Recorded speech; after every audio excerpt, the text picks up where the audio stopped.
Jesucristo ha sido la única persona en la historia de la humanidad que por poder propio muere y resucita. En su presencia, con los licenciados Rudy Saviñón y Ercilio Brito.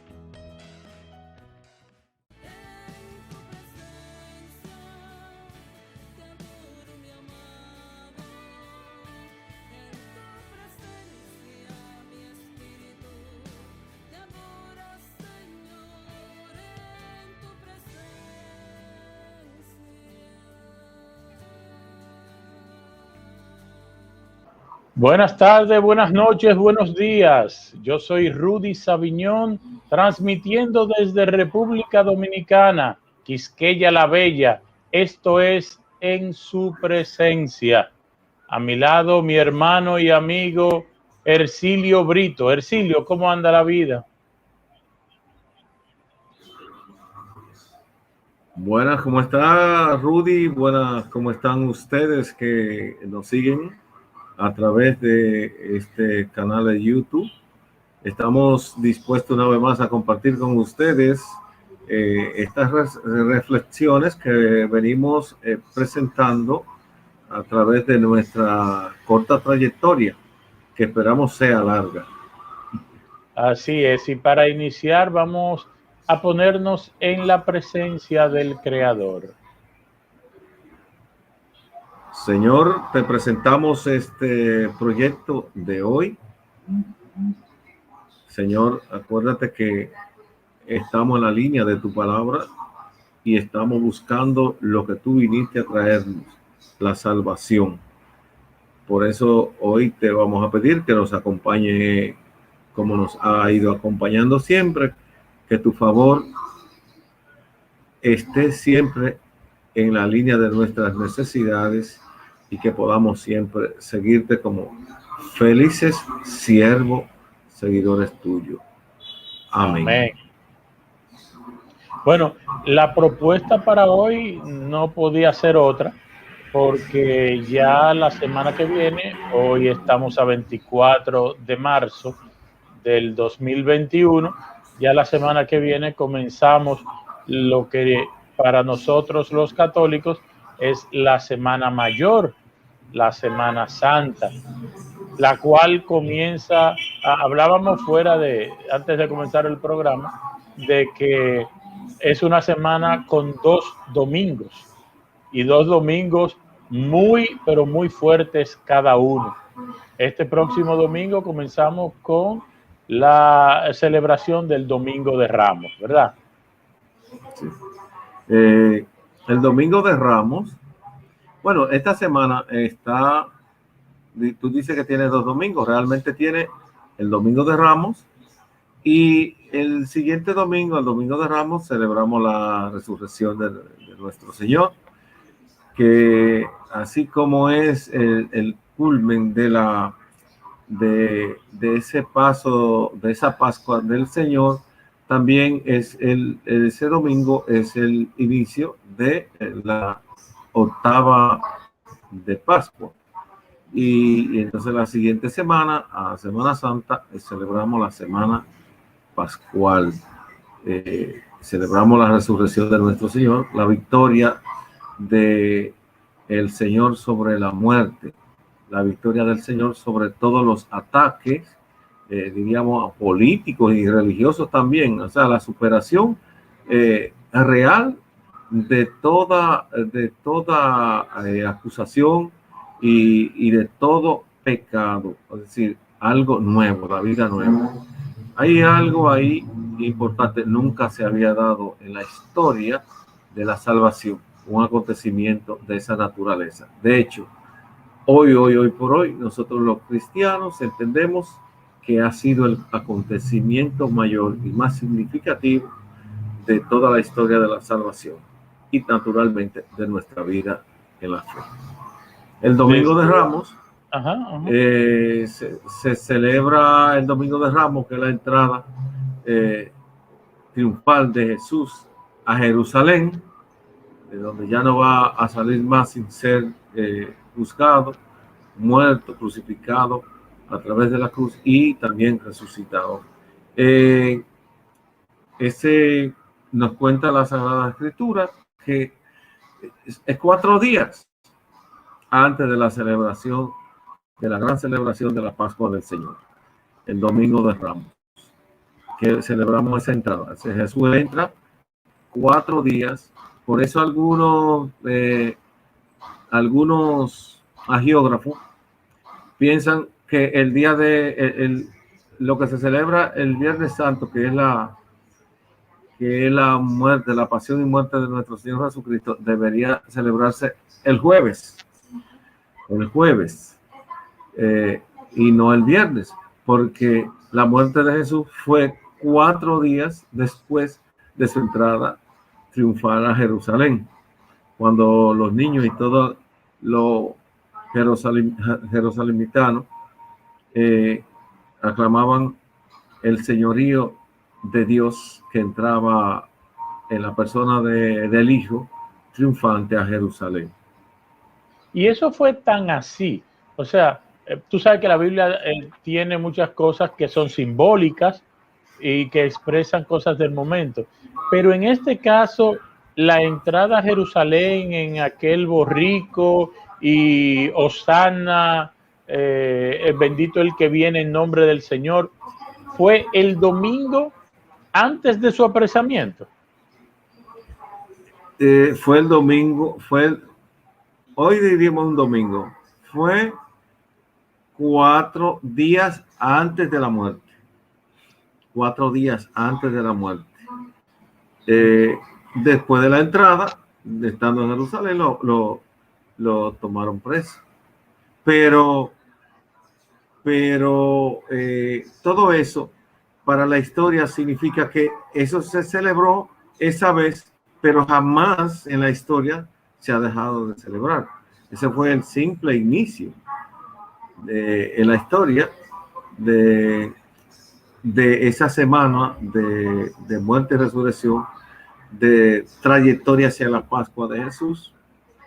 Y por eso digo que los hagiógrafos piensan que debió haberse celebrado el viernes, la muerte el jueves, y no el viernes, porque se entiende que la muerte fue 4 días después de la entrada a Jerusalén. Sin embargo, yo pienso que así está bien puesto, porque como el jueves celebramos la última cena, la muerte de Jesús estaba sentenciada desde antes ya, que iba a morir, que iba a ser de esa forma. Y ya Jesús, cuando está en la hora de la cena, está sintiendo lo que va a pasar, que lo sabía de antemano. Para eso para eso vino, para morir así, para dar el gran ejemplo de sacrificio. Y ese sacrificio no fue para que se quedara en el aire, eso fue para salvarlo. Es decir, que la salvación nuestra tiene un precio altísimo, que es el precio de la sangre de Jesús. ¿Y cómo debemos entonces los católicos cristianos, porque tú sabes que hay católicos que no son cristianos y hay cristianos que no son católicos, eso es conocido? Eso es fácil de aclarar, ¿verdad? Eso es fácil de aclarar. Hay católicos que tienen nombre, pero no le hacen honor al apellido. Es decir, que de boca, pero católico que se sienta así, con la capacidad y con el deseo de abrazar el misterio de la salvación, bueno, ya eso serían cristianos también, seríamos cristianos católicos. Entonces, ¿cómo debemos celebrar esta Semana Santa? Porque ya sabemos cómo la celebra el mundo. Y cuando digo el mundo me refiero al resto de la sociedad. Planificamos unas vacaciones y partimos el año entre prepararnos para Semana Santa y después de Semana Santa. La villa, la montaña, la playa, la casa del campo, los familiares fuera de la ciudad, a todo eso lo preparamos. Pero ¿cómo nos debemos preparar nosotros? Nos quedan, hoy es miércoles, nos queda jueves, viernes y sábado, antes de entrar de lleno en la semana Santa, iniciando el Domingo de Ramos. ¿Cómo nos debemos preparar y qué debemos hacer? Fíjate, cuando a nosotros nos invitan para una gran fiesta, lo primero que vamos es al closet y chequeamos a ver si tenemos una camisa buena, un trajecito que esté bien a la orden. Si no tenemos el trajecito, si no tenemos la camisita, si no tenemos, salimos y hacemos un sacrificio y lo compramos para ir a esa fiesta con la ropa nueva. Así debemos nosotros los cristianos entender que debemos prepararnos para esa gran fiesta. No con la camisa o con el saco o con la corbata nueva, sino con el corazón nuevo. Porque es una fiesta que no tiene necesariamente que tocar el simple ego de la persona para luego yo decir que estoy satisfecho. No, es una fiesta que tiene que tocar lo más profundo de mi corazón para luego yo decir, he sido transformado, he sido cambiado, he vivido el gran misterio de la salvación, he vivido la paz, la transformación de aquel cuerpo muerto en un cuerpo glorioso y resucitado, la transformación de aquel momento del dolor en la alegría y la satisfacción de la resurrección. Es decir, para llegar a alcanzar, a saborear ese misterio que en profundidad casi nunca podemos explicar, debemos prepararnos, y la mejor manera de prepararnos es limpiar nuestro corazón. Limpiar nuestro corazón de la maldad del pecado, de la suciedad, de la asquerosidad del pecado. Es decir, blanquear nuestro corazón. Y cuando hablo de blanquear, no estoy hablando de que en un banco tú llevas una cantidad de dinero y encuentras la posibilidad de que ni te pregunten de dónde salió. No, es la transformación de la persona. Eso es lo que nosotros llamamos preparación. ¿Qué pasa? Lo primero que hay que asimilar en esto, de esta transformación, es que tenemos que buscar algo nuevo para nuestro corazón. Y cómo buscamos algo nuevo, preparándonos. Y lo primero que tú vas es para tú buscar esa manera de prepararte.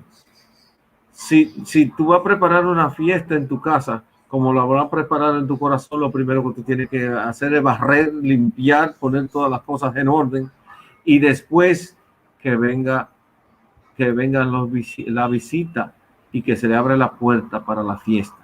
Eso tenemos que hacer, barrer el pecado y la suciedad de nuestro corazón y prepararnos para participar en plenitud de esa fiesta, que es la fiesta salvadora de nuestro Señor, la fiesta de la Pascua.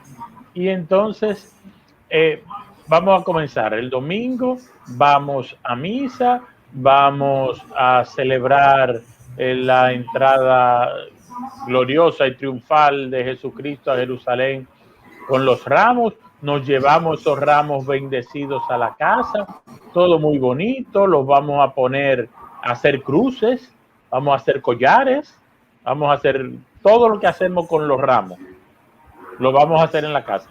Luego vamos a volver a misa el sábado santo en la noche con un galón de agua para que sea bendecida y una vela para que sea bendecida. Y luego nos vemos en diciembre, en Navidad. Bueno, ese es el cristiano que definimos al principio, el católico que definimos al principio y que no es cristiano. Es decir, que no se acerca a la imitación de la figura de nuestro Señor Jesucristo. Es decir, que no le dice nada a la palabra, que la palabra no permea su corazón. ¿Entiende? que la palabra no permea y por lo tanto no llena su corazón. Es el cristiano vacío, que utiliza, por ejemplo, el agua bendita, la ceniza de los ramos para hacer brujería y cosas que son simple porquería, que rayan en la maldad de querer transformar unos elementos que significan para nosotros en elementos que sirven para hacer disparate, y van gente y se matan por coger o hacer o llenar o entrar para que su agua quede bendita, para después que hay que echarle agua bendita no sé cuánto, que hay que echarle bendita agua no sé quién. No, el agua bendita no es para eso. El agua bendita tiene un significado que nosotros, aparte del elemento limpieza, que sirve para limpiar, se utiliza como unos de los sacramentales, de los elementos que utilizamos para el bautismo, que nos va a ayudar a la transformación.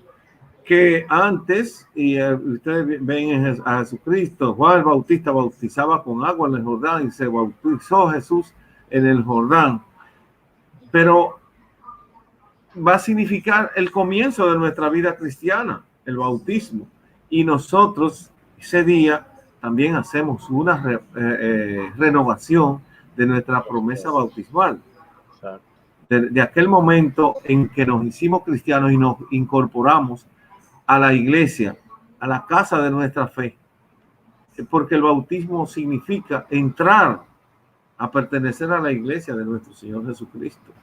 Significa entrar al número de los que se sienten salvados, al número de los que tienen fe, y eso se celebra. Eso se celebra también la noche de la Pascua, porque el bautismo es Pascua, es decir, paso de la vida oscura y negra del pecado a la vida en la luz y en el amor de nuestro Señor Jesucristo. Y eso es lo que se celebra en esa noche santa que nosotros celebramos.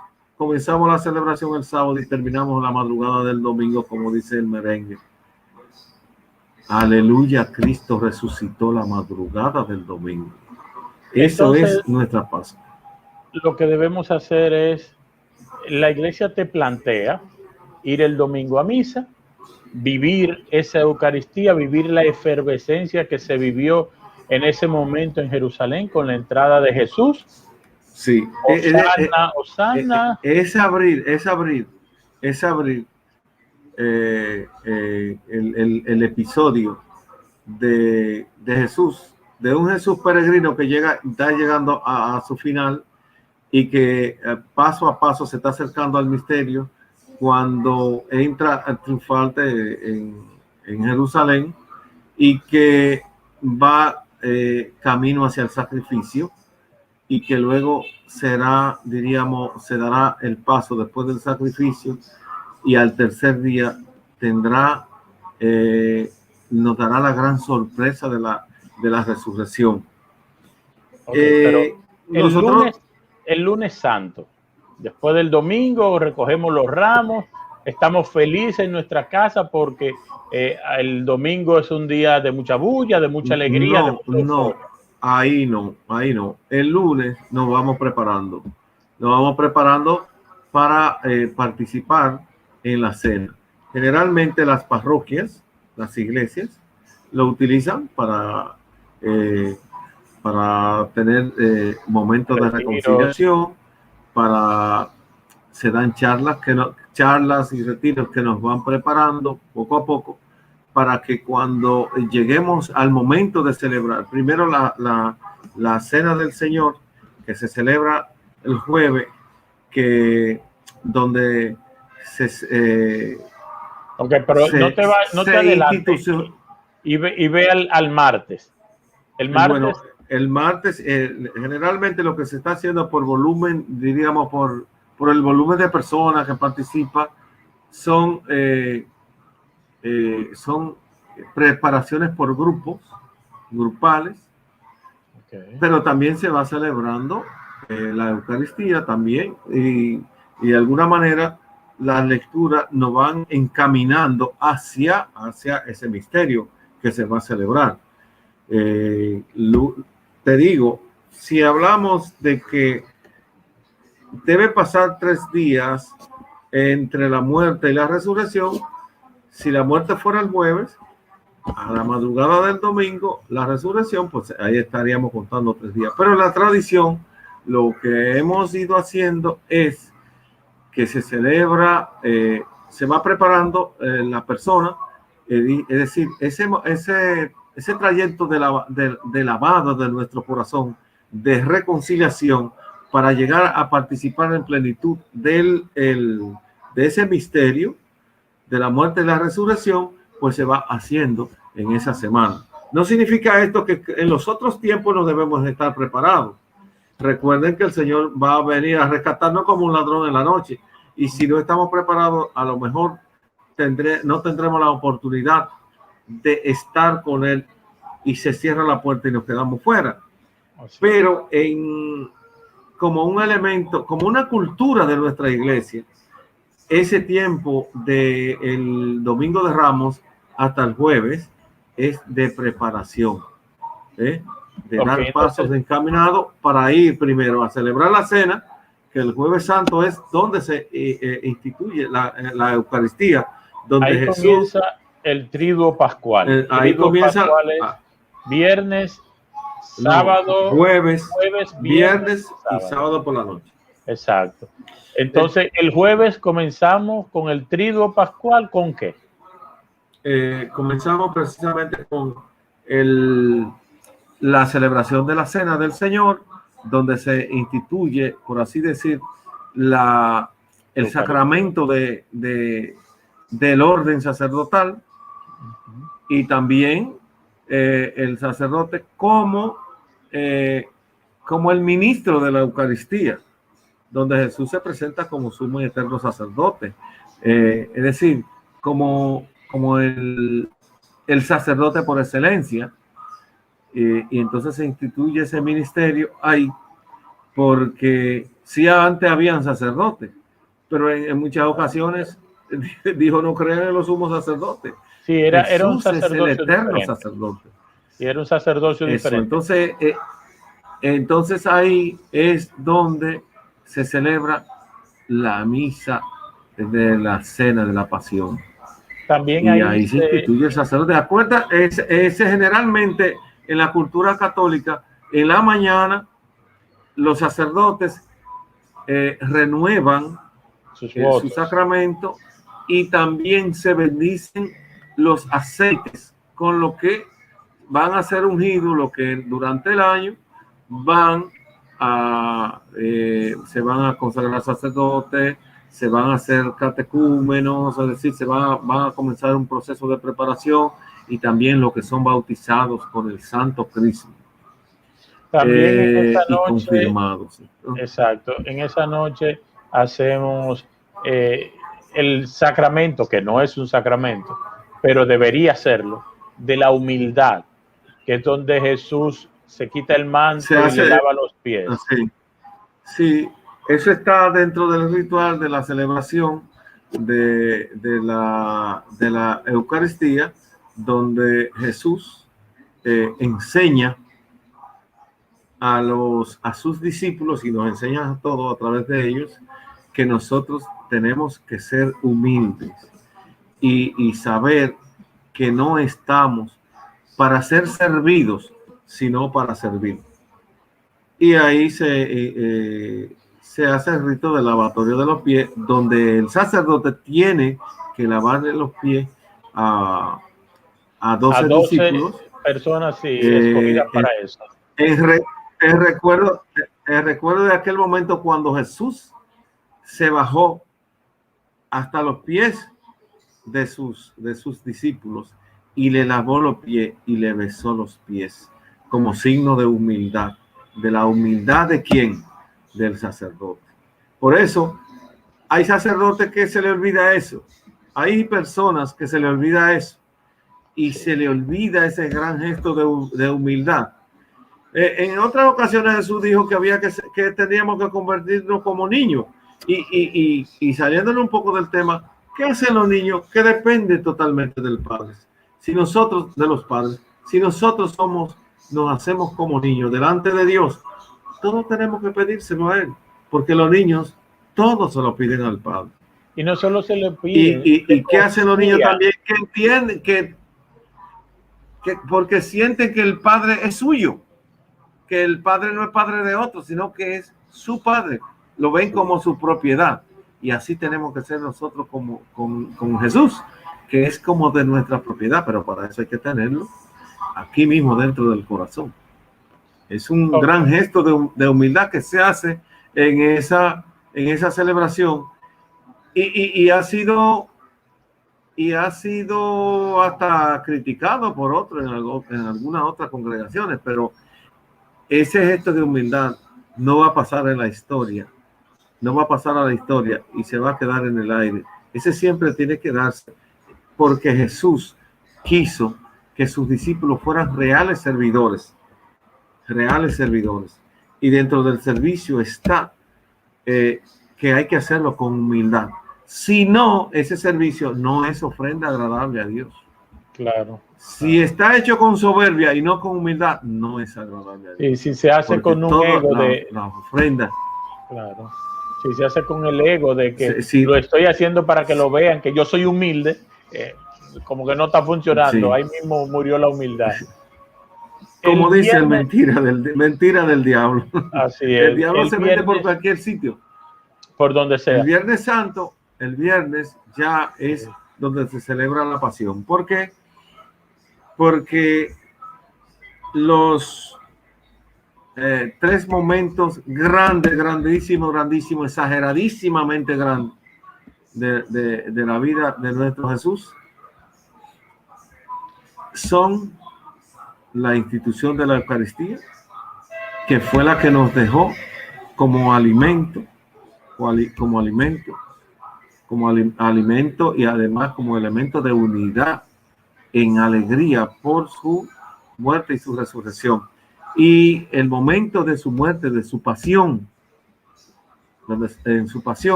donde también se convierte en otro gesto de humildad. Porque él tuvo la capacidad de doblegar su ego hasta dar la vida por nosotros. Y no solamente el gesto de humildad, sino también el de obediencia. Así es.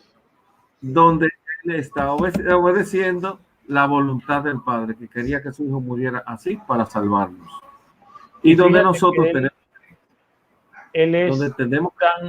Él es tan hombre, tan hombre que, volviendo al Jueves Santo, es tan hombre que se retira a orar y pide: Padre, yo no quiero beber de esta copa, pero que se haga tu voluntad y no la mía. Si hay otra forma de hacer esto, por favor hazla, porque él sabe como hombre, porque fue 100% hombre, 100% Dios, él sabía que eso iba a doler y todo lo que le iba a pasar, él lo sabía. Y su parte humana se estaba resistiendo a eso, para darnos a entender a nosotros de que sí se puede, de que sí tú puedes doblegar tu parte humana, porque él la aceptó. Él le dijo a Pedro, que le cortó la oreja al criado del sumo sacerdote: ¿tú crees que si yo pido ayuda no mandan una legión de ángeles para que me defiendan? Claro que la mandan, pero yo no la he pedido ni la voy a pedir, porque tiene que hacerse su voluntad. Y a veces esto es más lección para nosotros que lo que fue para él. Él no quería, pero nos lo dejó a nosotros. Soy humano y estoy aceptando algo. Pero mira, Rudy, otra cosa que hay que destacar ahí también. En ese momento, donde él dice: si quiere, aparta de mí este cáliz. Y ángeles lo consolaban. Que la vida, el ministerio de él comienza precisamente con una parte fuerte, con la parte de la tentación. Sí, cuando se retira todavía ahí al final de su vida también tiene la tentación de sentir que era fuerte, pero con esa actitud de obediencia profunda al Padre. Le dice, a lo que tú quieras. Esto es fuerte. Sí. Si quieres, aparta de mí esta hora, pero que se haga tu voluntad. Y así comenzó tentado con 3 tentaciones fuertes. Al final también tenía, porque en su humanidad Jesús fue tentado, siempre estuvo persiguiendo y vigilado por el demonio, por los demonios para que dejando una brecha meterse por donde quiera. Y por Entonces, eso él también oraba de continuo, Siempre. Entonces caemos al sábado. Sábado en la noche es la única celebración que tenemos. El sábado, que muchos lo utilizamos para jugar dominó. Recuerden lo que hicieron los discípulos. Ellos estaban asustados, pero estaban trancados, y algunos estaban desesperanzados, pero otros estaban confiados, como la Virgen María estaba confiada en que el paso se iba a dar, y estaba ahí con los apóstoles. Y acuérdense lo que pasó cuando fueron al otro día a ver lo que había pasado. Encontraron la tumba vacía. Él había resucitado y había sobrepasado, diríamos, los límites de la humanidad, que hasta entonces no se había dado ningún acontecimiento. Entonces, el sábado lo que hacemos es quedarnos tranquilos y en oración profunda para esperar ese gran momento, que ya no sería sorpresa para nosotros, porque ese gran momento ya se dio en aquella gran resurrección que dejó la tumba vacía allá de donde lo plantaron, y que ridiculizó el poder político y ridiculizó el poder religioso de la época, porque Jesús resucitado se puso encima de todo, y no hubo en la historia alguien que tuviera tanta unción como el Hijo de Dios. Entonces, ese sábado iniciamos la celebración con primero la iglesia oscura, las lecturas. El altar o piedra de los sacrificios descubierto. Las lecturas nos van mostrando todo el proceso de la salvación, todo lo que se tenía que dar y que se fue cumpliendo hasta llegar a ese día. Mira, Rudy, si Jesús el viernes celebramos la muerte, la resurrección, perdón, la pasión y la muerte, ¿qué pasa en la familia cuando entierran a uno de los grandes seres queridos después que lo entierran? Cuando la gente vuelve a su casa, se siente triste, muy triste, se siente como abandonado, desolado, pensando en qué va a pasar ahora, porque este era el que mantenía la familia. Ahora, ¿quién va a mantener la familia? Entonces todo se envuelve en tristeza, en penumbra, en oscuridad, en frialdad, en confusión. Y eso mismo pasa con los apóstoles, eso mismo pasa, y eso debe de pasar también en la iglesia, nosotros sintiendo que realmente ese Señor, con tanto poder y con tanta fuerza y con tanto mensaje bonito para nosotros, ha muerto. Pero lo que ha muerto entre nosotros es el pecado, y estamos esperando la resurrección.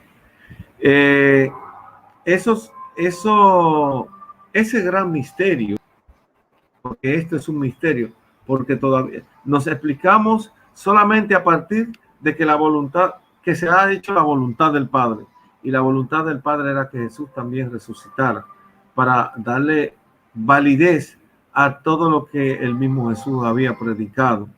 Pero es un momento de vacío en la comunidad creyente, que va a culminar con el gran premio de la resurrección, que se celebra, como lo dije, el sábado en la noche, amanecer domingo. Así decía que San la Pablo, resurrección es la gran victoria. Así es, decía San Pablo, si Jesús no resucitó, vana es nuestra fe.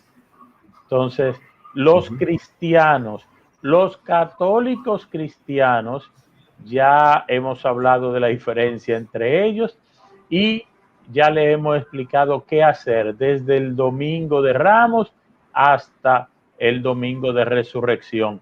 Qué hacer y el por qué la iglesia nos va llevando hasta ese día. Silvio, ya se nos ha acabado el tiempo. Qué bueno que pudimos tocar cada uno de los días de la Semana Santa. Queremos que todos vivan esta Semana Santa y todas las que le queden por vivir de esta manera, de forma muy especial, pensando que cada vez que celebramos una Semana Santa tenemos esa oportunidad de volver a sentir, como dice el refrán, recordar es volver a vivir. Bueno, entonces nosotros en esta Semana Santa vamos a volver a vivir una de las épocas más bellas y la más gloriosa para el género humano. Para todo el ser humano es la más gloriosa porque nos abrió una puerta que estaba cerrada. Nos enseñó cómo se llega a la vida eterna. Y nos lo mostró una gente, no fue que nos lo dijeron, no, que nos lo mostraron. Jesucristo ha sido la única persona en la historia de la humanidad que por poder propio muere y resucita. A ese no lo resucitó otra persona, como pasó con Lázaro y como pasó con otros, que Jesús lo resucitó. A ese lo resucitó su Padre, nuestro Padre, que es Él mismo, en cuanto entendemos lo que es la Trinidad. Él mismo con su propio poder logró el domingo de resurrección levantarse y vencer lo único que el ser humano no había podido ni ha podido vencer, que es la muerte. Nosotros hemos podido vencer enfermedades, hemos podido vencer muchísimas cosas. Vivimos en frío, vivimos en calor, vivimos en desierto, en helada, pero nunca habíamos podido vencer la muerte. Jesucristo nos mostró que siguiéndolo a Él, sí podemos vencer a la muerte. Muchísimas gracias a todos por el placer de su sintonía. Esperamos contar con ustedes renovados después de esta Semana Santa y que el Dios de Jesucristo, que lo levantó de entre los muertos, nuestro Señor Jesucristo, esté con todos ustedes y nos juntamos en la próxima entrega de En su presencia. Muchísimas gracias y esperamos todos estar resucitados para nuestro próximo encuentro. Amén, así sea. No teman, Dios está con nosotros.